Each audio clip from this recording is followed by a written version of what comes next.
Olá, meus amigos, estudantes da Bíblia, amantes da teologia, sejam todos mais uma vez bem-vindos ao nosso estudo da Palavra de Deus. Estamos com uma revista nova, um guia de estudos que vai falar sobre a teologia das alianças. O título principal é A Promessa. E eu convido você para entrarmos em aliança também, para mantermos o nosso foco, a nossa constância no estudo da Bíblia, daqui até o 13º estudo. Todas as semanas estudando rotineiramente, continuamente, a fim de que nós consigamos compreender este que é um dos assuntos mais importantes da Bíblia. Se nós não compreendermos muito bem a teologia das alianças, nossa visão do plano da salvação ficará um pouco opaca, embaçada, né? E nós também precisamos de compreender este assunto para compreendermos as cartas de Paulo, a maneira que a lei e o evangelho se relacionam no Novo Testamento. Então isso aqui é muito importante, é um dos meus temas preferidos da Bíblia, já tenho me dedicado ao assunto há alguns anos. E agora nós iremos começar com o pé direito, com um suplemento teológico. Eu quero que você se aprofunde nesse tema, que é um tema maravilhoso. Você vai chegar ao fim dos 3 estudos e vai falar assim, que feliz por essa lição tão maravilhosa com um tema tão interessante. Eu gostaria de fazer uma abordagem, uma introdução antes de entrarmos propriamente na lição. Isso aqui vai ser muito importante para todas as 3 lições. É o seguinte, quantas alianças existem? Será que existem 1 aliança, 2 alianças, 7, muitas alianças?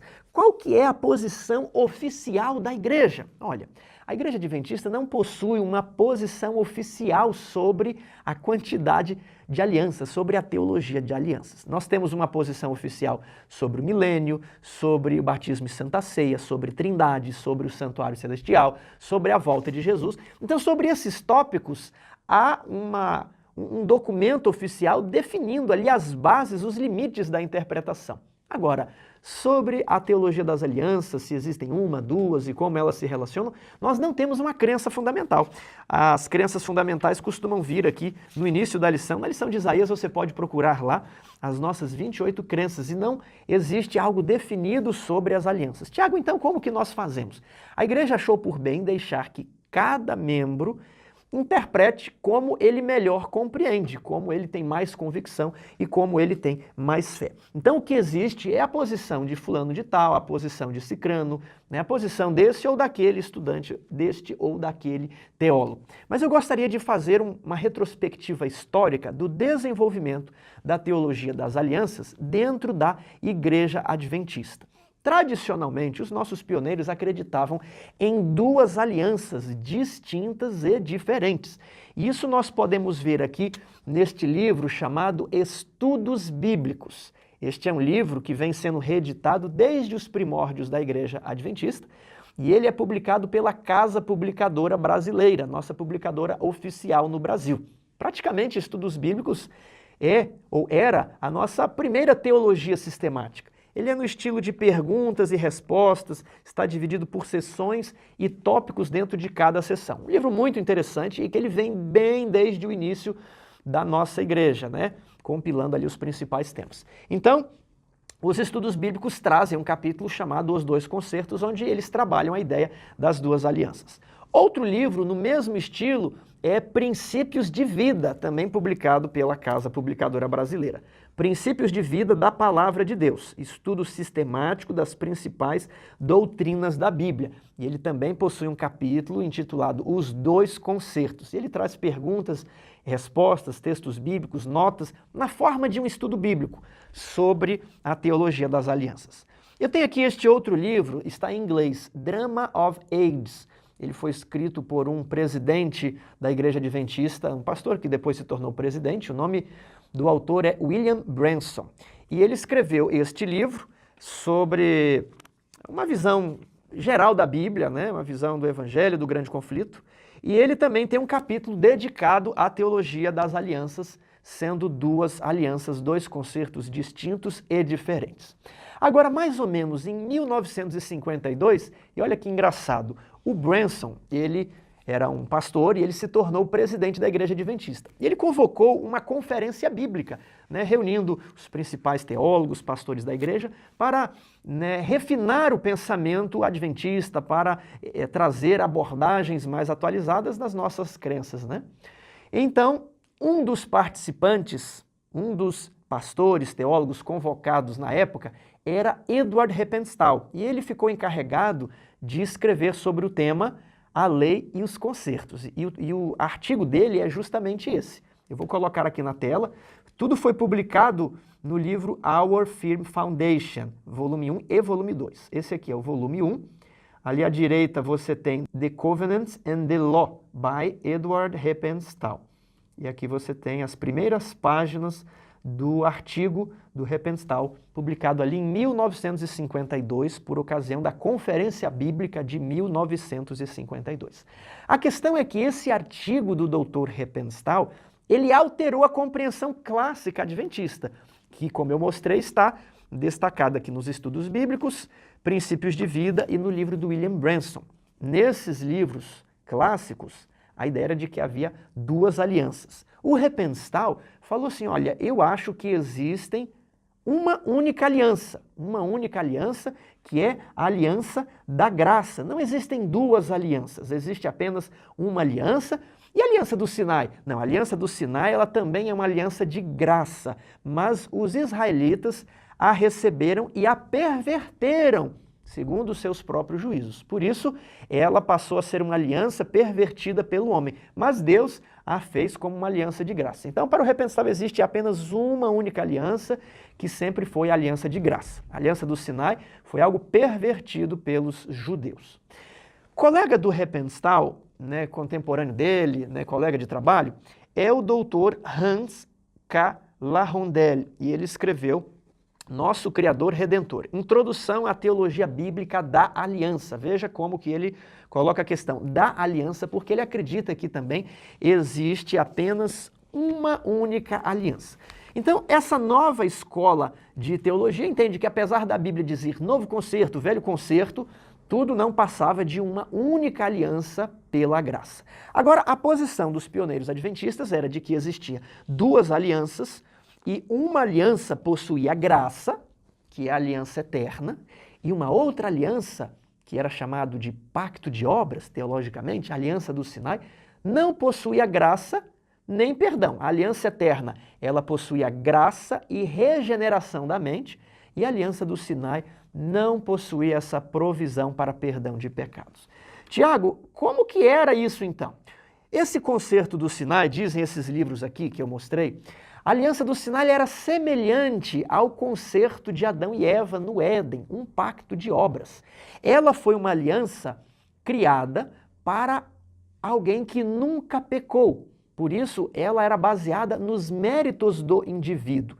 As pessoas que já pecaram, elas precisam de perdão e de regeneração a fim de serem habilitadas a cumprir o pacto. É um concerto para pessoas que precisam de mudança de caráter. Essa é a aliança eterna. Mas a aliança do Sinai não trazia a previsão de perdão e de regeneração da mente. E quando eu ministro esse assunto, quer seja em seminários ou em estudos bíblicos, em classes bíblicas, as pessoas ficam com uma confusão e elas agarram sempre nesse ponto. Ao longo dos últimos anos, é a pergunta que eu mais tenho recebido. Tiago, se a aliança do Sinai não proporcionava perdão dos pecados, como é que as pessoas daquela época eram salvas? Como é que eles foram salvos? Então, a questão é que se ela era uma aliança baseada em obras e em mérito pessoal, quem possui mérito pessoal não precisa de salvação. Só precisa de salvação quem tem pecados, quem está perdido. Então, como era a salvação mediante o concerto do Sinai? Muitos pensam assim, você está dizendo que no concerto do Sinai a salvação era pelas obras. Então vou esclarecer aqui. Na aliança do Sinai não existia salvação. Ninguém era salvo por essa aliança. Porque ou a pessoa cumpria tudo e tinha as suas obras e tinha os seus méritos, ou ela seria condenada, porque não havia uma cláusula dizendo se alguém pecar, então né? Deve ser assim, assim, assim, assim. Não existia essa cláusula. Por isso que Paulo chama essa aliança de ministério da condenação. Era o ministério de morte. Isso está lá em 2 Coríntios, capítulo 3, verso 7. Esse concerto do Sinai era para quem nunca pecou. Eu gostaria de mostrar um trecho de estudos bíblicos que responde exatamente o que eu expliquei aqui. Está na tela, olha ali o capítulo. Os dois concertos, essa é a primeira, as 2 páginas do estudo. E aqui na pergunta 17, quais são as melhores promessas sobre o que foi estabelecido o novo concerto? Aí eu vou destacar esse quadro vermelho. Estas nada mais são que as bênçãos do Evangelho por meio de Cristo. São prometidas sob condições de arrependimento, confissão, fé e aceitação de Cristo, o mediador de um novo concerto, que significa salvação e obediência. Não havia no velho concerto, olha, ele falou do Evangelho do novo concerto, ok? Agora, não havia no velho concerto providência para perdão, nem poder para obedecer. Verdade é que havia perdão durante a vigência do velho concerto, mas não por virtude deste. O perdão, tanto naquela época como agora, era obtido mediante as providências do novo concerto, cujos estatutos são mais antigos do que o velho concerto. Então, essa é a interpretação para explicar as 2 alianças e a diferença entre elas, né? Não é que haviam 2 iguais, não. Haviam 2 alianças, segundo essa teologia clássica adventista, e elas eram diferentes. Eu também preparei um slide que mostra esse livro aqui, Princípios de Vida. Ali é o capítulo 48, também tem o título Os Dois Concertos. E eu vou deixar todos esses 2 arquivos na descrição. Eu vou deixar o PDF, você clica no link e baixa. Então eu vou deixar ali esse capítulo sobre os 2 concertos, esse capítulo deste outro livro sobre os 2 concertos e também o artigo do Dr. Heppenstall, lá da Conferência Bíblica de 1952. Só que o Heppenstall defendia que existia apenas um concerto, que é o Concerto da Graça. Olha só essa tabela aqui no livro Princípios de Vida, as diferenças entre os 2 concertos. Um foi chamado o Velho, o outro foi chamado o Novo Concerto. Um foi chamado o primeiro, o outro foi chamado o segundo. Um era temporário, o outro era um concerto eterno. Um foi confirmado com sangue de animais, o outro com sangue de Cristo. Um era falho, o outro é um melhor concerto. Um foi estabelecido sobre a promessa do povo, o outro sobre a promessa de Deus. Um não tinha mediador, o outro tem um mediador. O velho concerto não fizera provisão para o perdão dos pecados. O novo concerto tem provisão para o perdão dos pecados. Então você perceba que durante a vigência do concerto do Sinai havia perdão, não mediante o concerto do Sinai, mas mediante o concerto eterno, que foi realizado com Adão, vamos estudar logo mais, renovado a Abraão, renovado a Noé, renovado a Isaac, Jacó, renovado ao próprio povo de Israel, renovado a Davi e ratificado, assinado, confirmado por Jesus, quando Jesus morreu na cruz. Antes de Jesus morrer, esse novo concerto era apenas uma promessa. Você entendeu o título da lição? Era apenas uma promessa. Aí depois que Jesus morre, ele se torna então um pacto confirmado. Não mais uma promessa, mas assinado e ratificado pelo sangue de Cristo. Bem, eu nessa introdução quis destacar que existem essas 2 propostas interpretativas e de que a Igreja Adventista não cravou uma posição oficial sobre uma ou outra proposta, se existem uma ou 2 alianças. Então isso aqui não precisa você brigar por esse assunto, não precisa de discussões acaloradas, de levantar polêmica.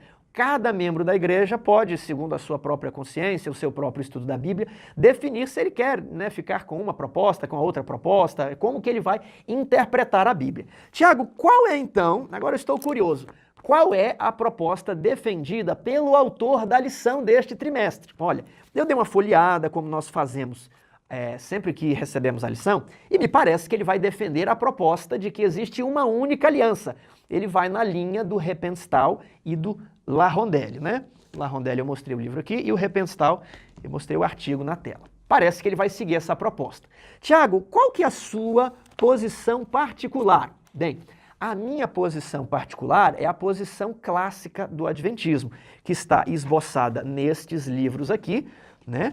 Que eu já mostrei em tela. Agora, qual que é, Tiago, a posição de Ellen White? Bem, esses livros aqui, né, a posição clássica adventista, segue de perto a posição de Ellen White também. A posição de Ellen White está lá no capítulo 32 de Patriarcas e Profetas. O título do capítulo é A Lei e os Concertos. Então, para este trimestre, meu amigo, você precisa estudar a lei e os concertos. É obrigatório ler aquele capítulo, porque ele está interpretando os textos bíblicos, né? Então, é uma leitura para todos nós. Acho que a lição vai citar vários trechos daquele capítulo. Mas quando nós lemos aquele capítulo, eu vou explicar por que eu tenho a posição de que existem duas alianças. Porque eu procuro valorizar a leitura do texto seco da Bíblia, né? Sem muita filosofia, sem muito floreio teológico, né? Sem muita acomodação. Eu sou daquela ideia assim, do jeito que está escrito é daquele jeito, né? Então, da maneira mais natural, da maneira mais literal possível. Eu convido você a investigar as duas propostas. Tiago, como é que vai ser nesse trimestre? Eu vou explicar a proposta do autor da lição, fique tranquilo. Mas eu também vou pontuar, olha, essa é a proposta dele, ele entende assim. Eu e a posição clássica do Adventismo sobre a teologia das alianças, livros também publicados pela Casa Publicadora Brasileira, né? Livros como aqui, o Patriarcas e Profetas, de Ellen White, capítulo 32, livros também publicados pela Casa Publicadora Brasileira, seguem na linha de duas alianças. Eu suspeito de que se você ler os capítulos referidos, né, se você ler os textos bíblicos de uma maneira técnica, bem natural, deixando bem o texto, né, falar do jeito que está ali escrito, eu acredito que você possa pender para essa ideia de duas alianças. Então, eu me baseio ali naqueles textos de Jeremias, né? Jeremias tem um texto sobre as duas alianças, um capítulo, o livro de Hebreus tem vários capítulos, Romanos, Gálatas, Efésios, 2 Coríntios capítulo 3. Então, deixando o texto, a leitura fluir nas perícopes desses capítulos, eu suspeito que você possa gostar da interpretação sobre duas alianças. Eu trouxe alguns textos aqui para lhe mostrar. Antes, Tiago, como pensa a academia, os grandes teólogos protestantes hoje? Eu trouxe aqui esta obra, Teologia do Antigo Testamento. Para quem conhece essa obra, sabe o peso do seu autor, Bruce Waltke. Bruce K. Waltke é um hebraísta de um peso muito grande nos trabalhos acadêmicos, teológicos hoje em dia. É um autor que precisa ser citado em termos de trabalhos do Antigo Testamento. E nessa obra, A Teologia do Antigo Testamento, ele vai defender praticamente 95% da mesma visão do adventismo clássico. Então, também existe um amparo na teologia protestante para a ideia de duas alianças.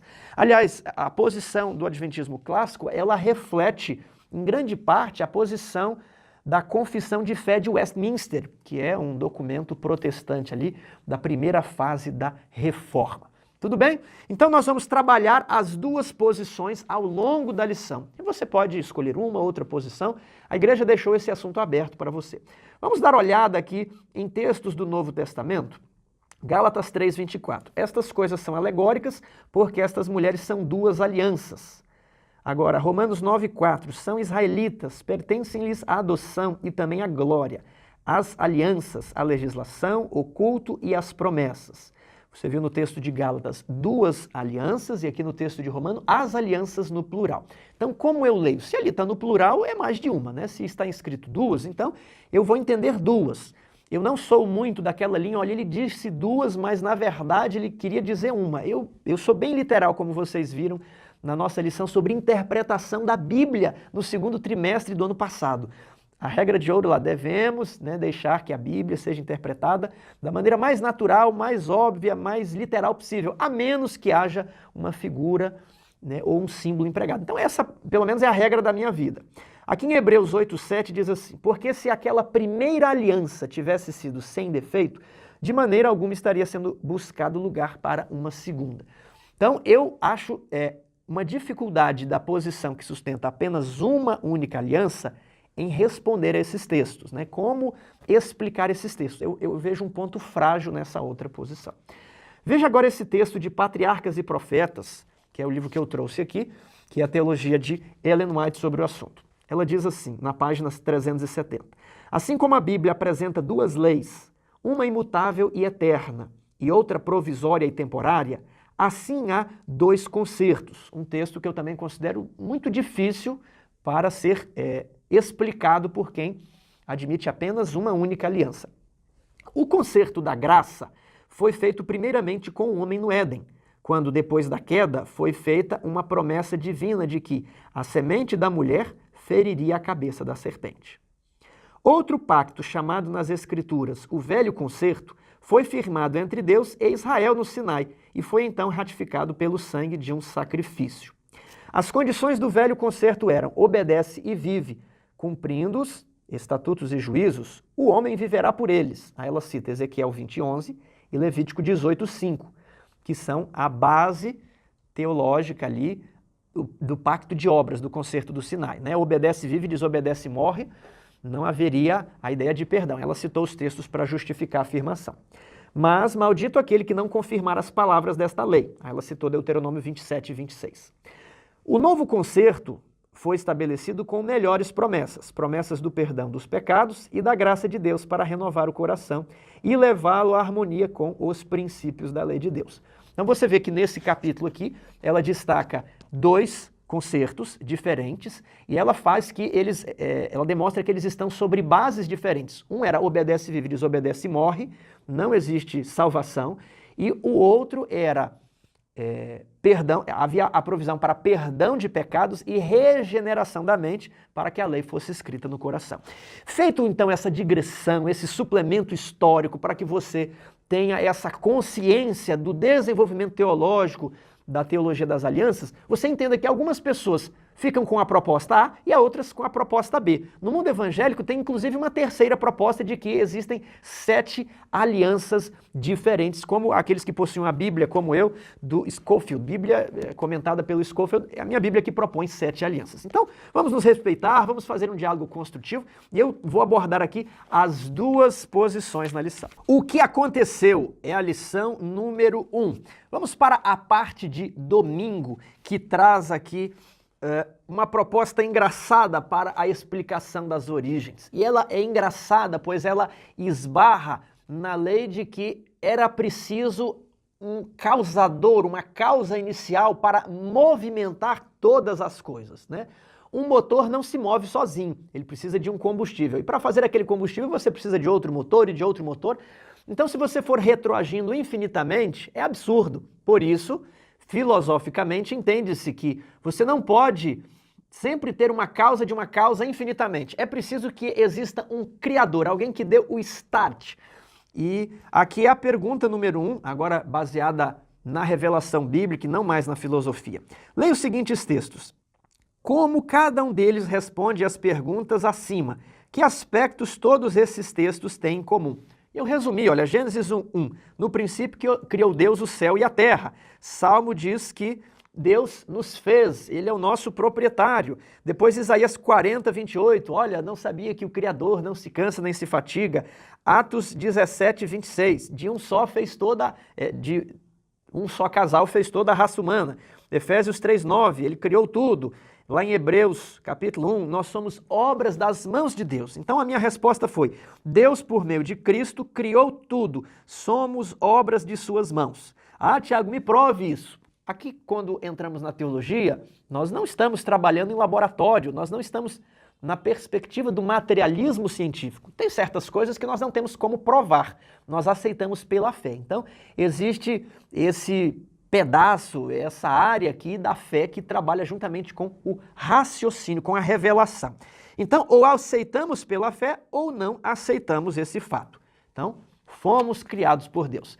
Muitas teologias modernas, e eu acho isso engraçado, elas dão várias explicações para justificar o fato de não aceitarem a literalidade dos 11 primeiros capítulos de Gênesis. A ciência provou que não pode ser Adão e Eva, a ciência provou que são muitos anos, a ciência provou que... Aí eu fico com vontade de perguntar, e a ciência provou a ressurreição de Cristo também? A ciência provou os anjos? A ciência provou o Mar Vermelho? A ciência não provou muita coisa. Então, se eu rejeito os primeiros capítulos de Gênesis com base que a ciência não provou as origens, como é que eu vou acreditar em Jesus, que Jesus curou o cego?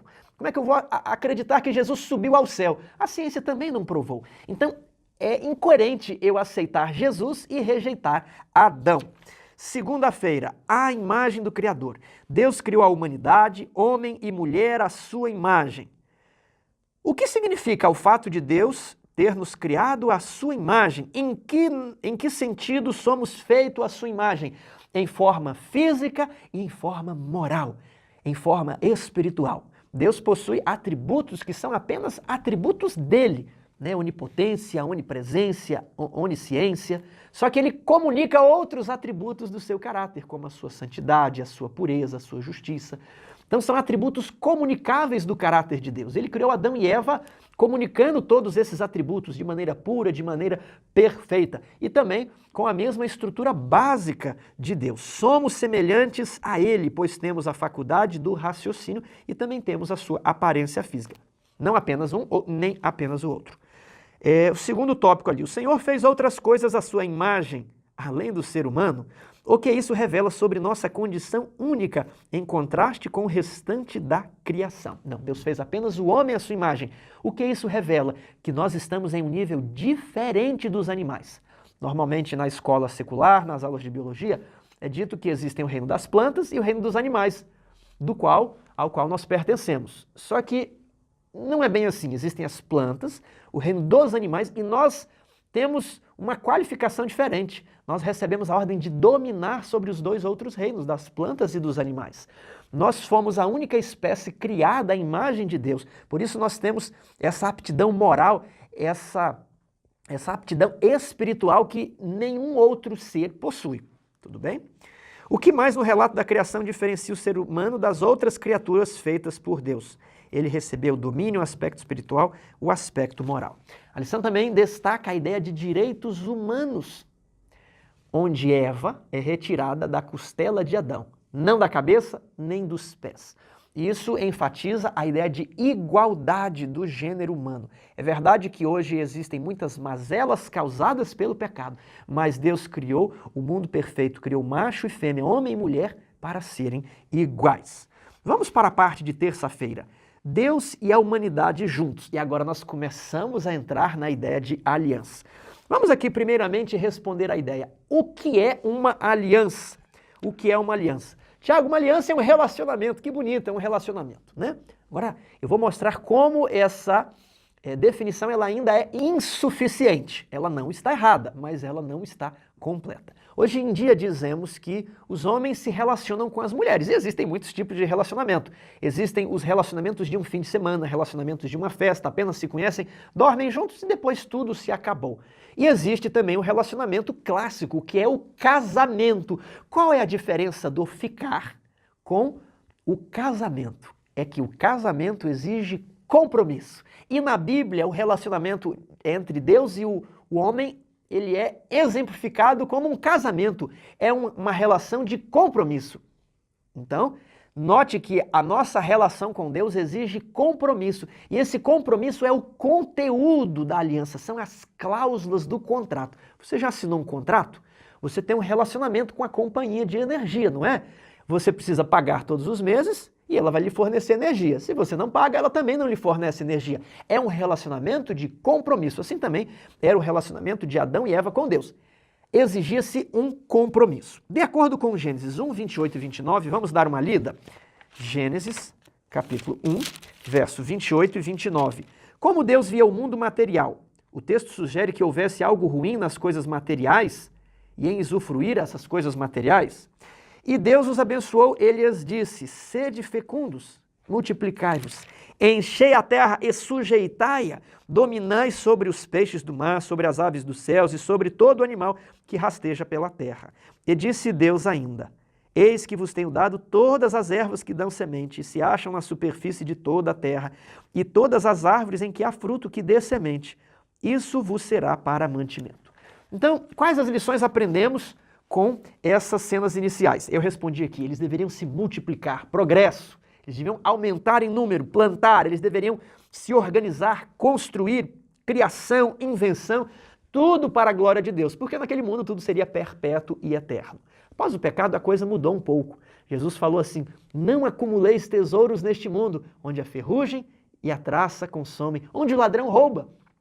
Então hoje, o nosso preparativo é para sair aqui dessa casa. Isso aqui é um Big Brother ao contrário, né? Eu não assisto Big Brother, mas Como essa é uma expressão muito popular, aqui no Big Brother de Deus, ganha quem sair primeiro da casa, tudo bem? Então, tudo que nós temos aqui de bens materiais devemos empregar para a glória de Deus, para salvar outros e para ajudar que outros também possam ir para a Nova Jerusalém.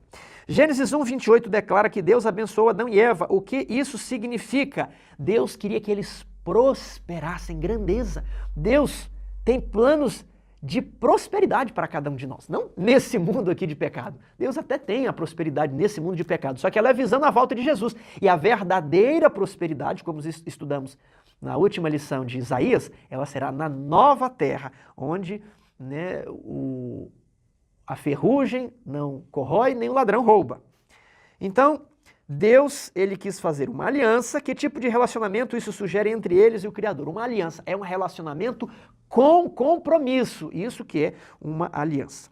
Como podemos nos relacionar com Deus hoje, mesmo em condição decaída? Qual que é a chave? Eu vou te dar aqui 3 ingredientes. Leitura diária da Bíblia, é o seu culto particular. Depois, oração diária particular, não vale a oração para abençoar a refeição que é feita em família, não vale a oração lá na igreja, tem que ser a sua leitura da Bíblia particular e a sua oração particular.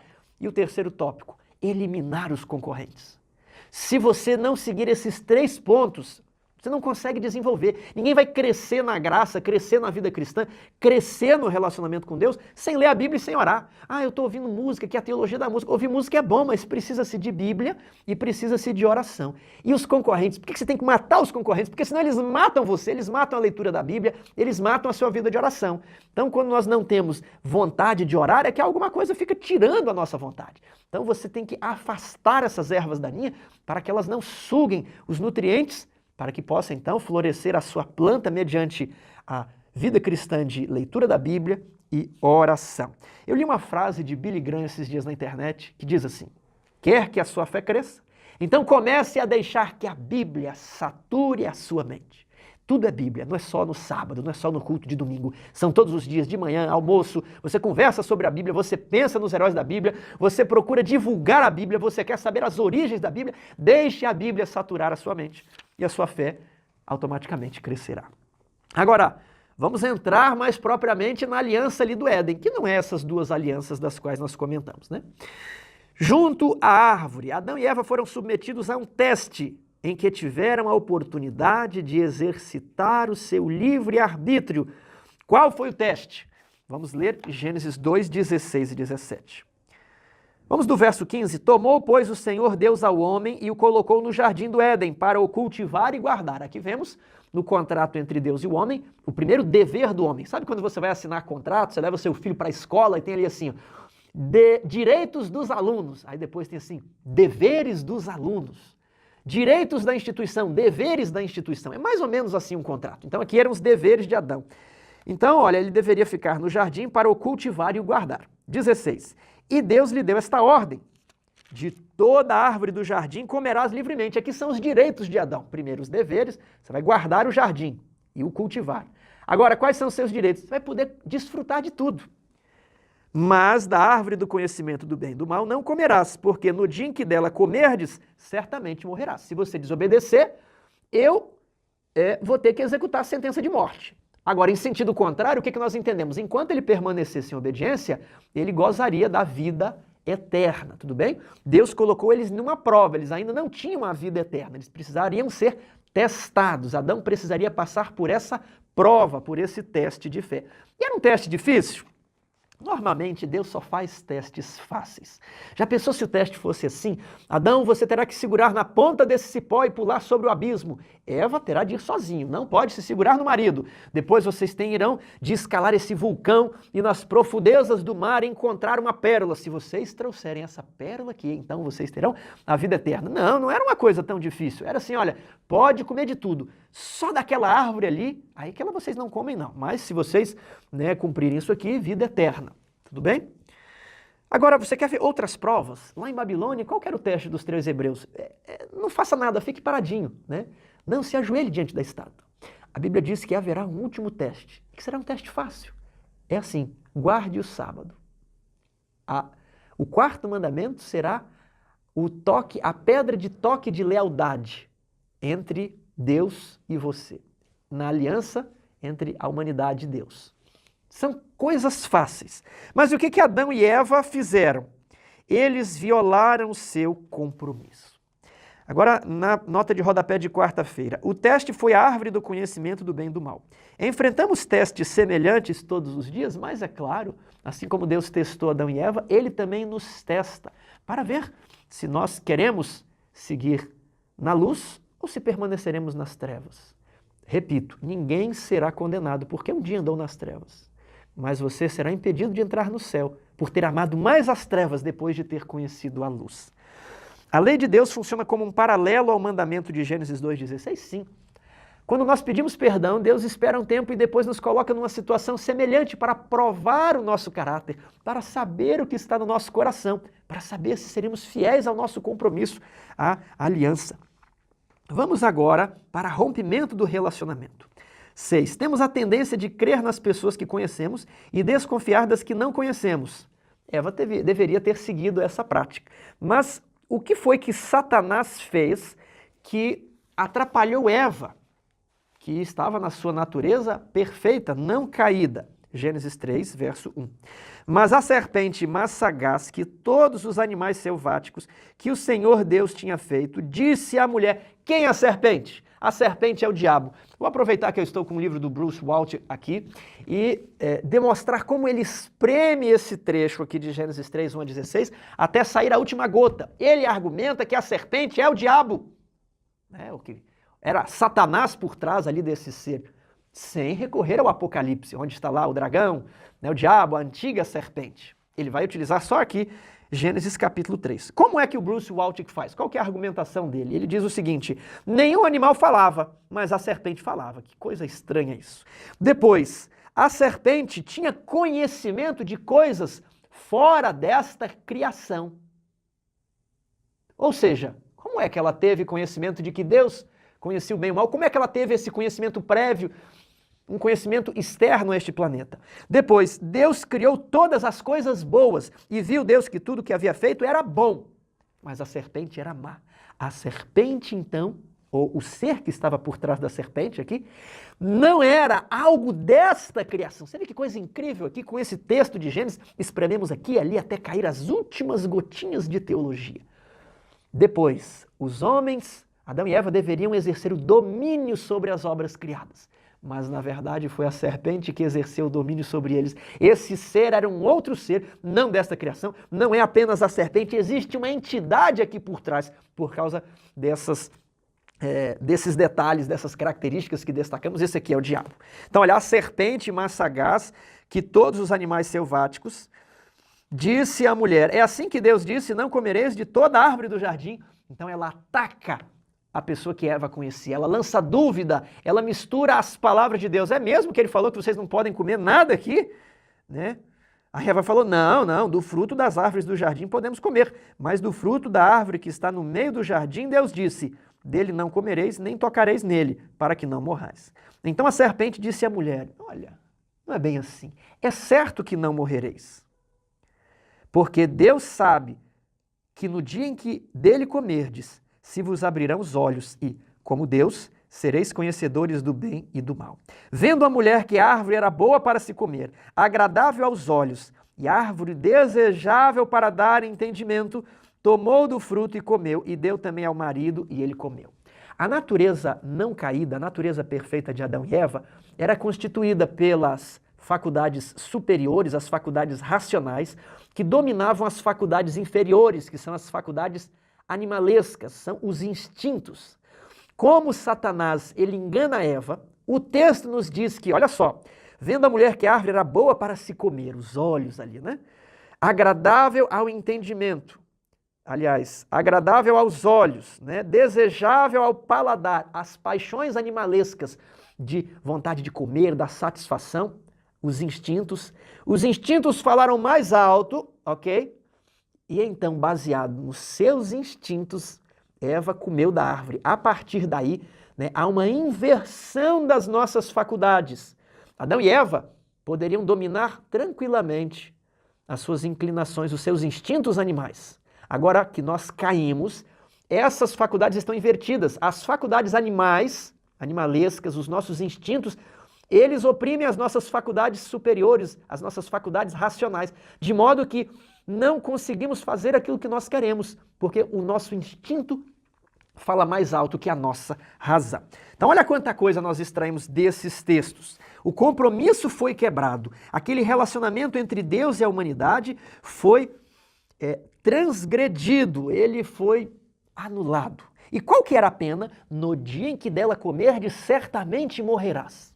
Deus matou Adão naquele dia? Muitas pessoas sugerem o seguinte: ele não matou Adão, mas é que Adão começou a morrer. Você percebe que isso se afasta da descrição literal do texto? O texto diz, no dia em que dela comerdes, morrerás. Não é assim, daqui a 900 anos, daqui a 500, ano que vem, não. É no dia vai morrer, vai se extinguir. Não, eu gosto de ler a Bíblia assim, né? No dia em que dela comerdes, morrerás. Outros argumentam, naquele dia morreu, mas não a natureza física, a natureza espiritual. Eu entendo que essas sugestões, elas não se encaixam com a descrição literal do texto. A ideia é que eles não morreram no dia em que transgrediram. Falhou a palavra de Deus? Não. Veja o que Deus faz. Deus não os matou. Deus poderia ter enviado um raio, exterminava tudo, acabava tudo, ele criava outro casal. Era isso que ele prometeu. No dia em que dela comerdes, certamente morrerás.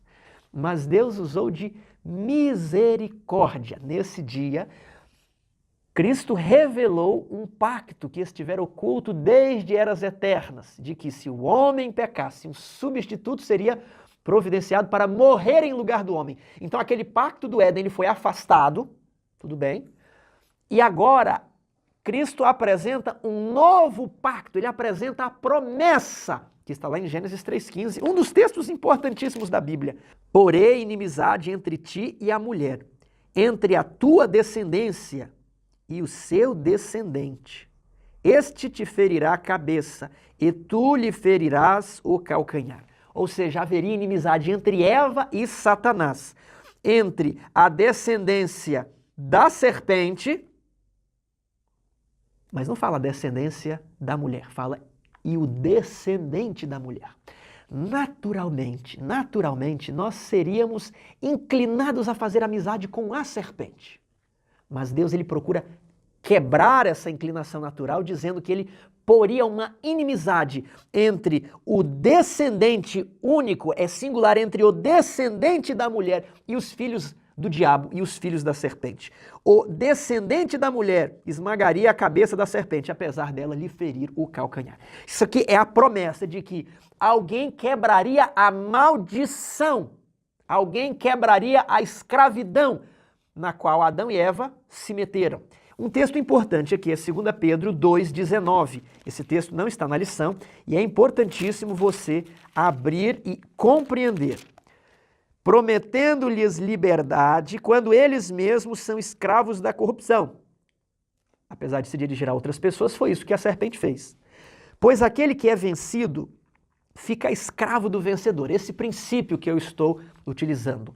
Adão e Eva foram vencidos pela serpente. E agora Satanás, ele se torna o senhor de Adão e Eva. Ele se torna o príncipe deste mundo. E então Deus promete. Eu vou fazer uma promessa aqui para vocês. É uma nova aliança, é um novo concerto. Um dia, um dos descendentes da própria mulher, um que vai sair da barriga da mulher, ele vai quebrar a maldição. Ele vai restaurar a dignidade de Adão, a dignidade da raça humana. Um filho da mulher nascido aqui neste mundo pisará a cabeça da serpente. Isso aqui é muito bonito. E é por isso que em Gênesis nós temos as genealogias. A ideia do Gênesis é simplesmente ir mapeando a descendência da mulher e mostrar que os filhos dos homens, eles são a descendência da serpente. É por isso que no Antigo Testamento nós temos genealogia. Para quê? Para comprovar essa promessa, para comprovar essa profecia, de modo que a genealogia nos prova a linhagem dos filhos de Deus até chegar em Cristo. Por isso, a linhagem dos patriarcas, a linhagem das tribos, do povo de Israel, da tribo de Judá, de Davi, para mostrar que Jesus Cristo é o filho de Davi, a raiz de Jessé, que estudamos na lição passada. Que coisa bonita! Essa é a teologia de Gênesis. As duas linhagens. E algumas vezes as linhagens se misturavam. E aí Deus mandou o dilúvio. Tudo bem? Meu querido amigo, Deus ele fez uma promessa de que Cristo esmagaria a cabeça da serpente. Isso é realidade na sua vida? Qual das duas linhagens você quer se filiar? Você quer ficar como filho da serpente, como descendente do diabo? Ou você quer ser o filho da mulher, o filho de Davi, irmão de Jesus Cristo? Porque ele não se envergonha de nos chamar irmãos.